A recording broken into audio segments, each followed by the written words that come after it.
And so far, I pulled through, and I'm just honestly feeling so blessed right now.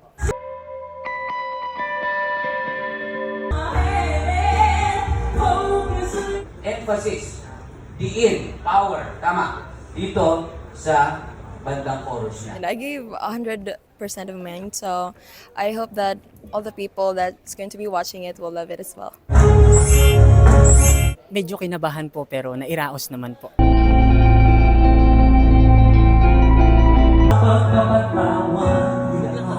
Nakulangan lang ako doon ng konti. Dapat sa pool mo yun, papunta ng last. Binigay ko po yung abot ng makakaya ko sa performance ko kahit medyo mahihirap po yung tono ng kanta.